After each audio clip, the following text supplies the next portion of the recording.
சூப்பரான டேஸ்டியான அவல் பாயசம். அது வந்து நான் ஆடிவெள்ளிக்கு செஞ்சு நெய்வேத்தியம் பண்ணேன்.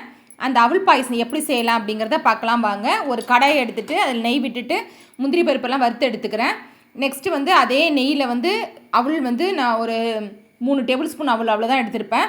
அதை வந்து நல்லா வந்து வறுத்து எடுத்துக்கிறேன். அந்த அவல் வந்து என்னது அப்படின்னா சிகப்பு அவல் எடுத்திருக்கேன். சிகப்பு அவல் வந்து நம்ம நல்ல சத்துன்னு தெரியும் உங்களுக்கு. அதனால் நான் சிகப்பு அவல் எடுத்துகிட்டு அதை வந்து வறுத்து எடுத்துக்கிறேன். அவள் வந்து நீங்கள் சிம்மில் வச்சு நல்லா பொரியணும். அப்படியே அவள் பொரிஞ்சு அப்படியே வாசனை வரும். அந்த அளவுக்கு நீங்கள் வந்து வறுத்து எடுத்துக்கிட்டீங்க அப்படின்னா அது வந்து உங்களுக்கு அவல் பாயசம் வந்து டேஸ்ட்டாக இருக்கும்.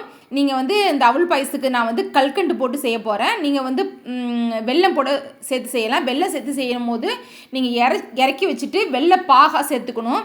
கொஞ்சம் ஆறுனதுக்கு அப்புறம் சில சமயம் என்ன அப்படின்னா பாலில் வந்து நீங்கள் வெள்ளத்தை டக்குன்னு டேரெக்டாக சேர்க்கும் போது முறிஞ்சு போகும் உங்களுக்கு. இப்போ நான் வந்து அவள் வந்து வறுத்து எடுத்துக்கிறேன்.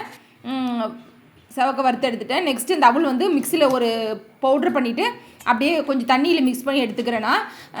நெக்ஸ்ட்டு வந்து இதில் பாலில் தான் வேக வைக்க போகிறேன்.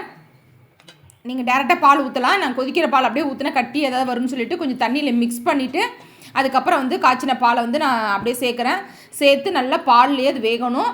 நீங்கள் அவளுங்கிறது ஈஸியாக வெந்துடும். உங்களுக்கு வறுத்து வேறு பொடி பண்ணதுனால ஈஸியாக வெந்துடும். நீங்கள் வறுத்துட்டு அப்படியே வேக வைக்கிறனாலும் வேக வச்சுக்கலாம். டைம் இன்னும் கொஞ்சம் கூட ஆகும் உங்களுக்கு. இப்போ பவுட்ரு பண்ணதுனால ரவை பத்தில் வந்து வறுத்து பொடி பண்ணதுனால இது வந்து சீக்கிரத்தில் வெந்துடும் உங்களுக்கு.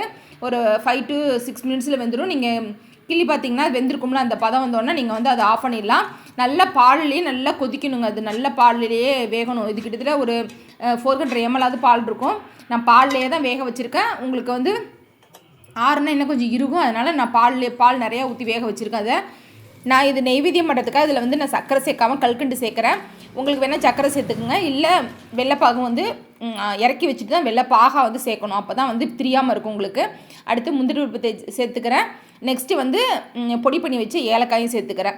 அவ்வளோதான். நம்ம வந்து அவல் பாயசம் சூப்பராக ரெடி ஆகிடுச்சு. ரொம்ப ரொம்ப ஈஸியான பாயசம் அவல் பாயசம். ஆனால் டேஸ்ட்டு சூப்பராக இருக்கும் உங்களுக்கு. இந்த கல்கண்டு போட்டு செய்யும்போது அவ்வளோ சூப்பராக இருக்கும் இந்த பாயசம் டேஸ்ட்டு. பார்க்கவே உங்களுக்கு டெம்ப்டேட் பண்ணும். அந்தளவுக்கு வந்து சூப்பராக இருக்கும் இந்த அவல் பாயசம். இதை வந்து நான் இப்போ சாமிகிட்ட வச்சு நெய்வேத்தியம் பண்ண போகிறேன். நீங்களும் நல்லபடியாக ஆடிவெள்ளி சாமி கும்பிட்டுருப்பீங்கன்னு நினைக்கிறேன்.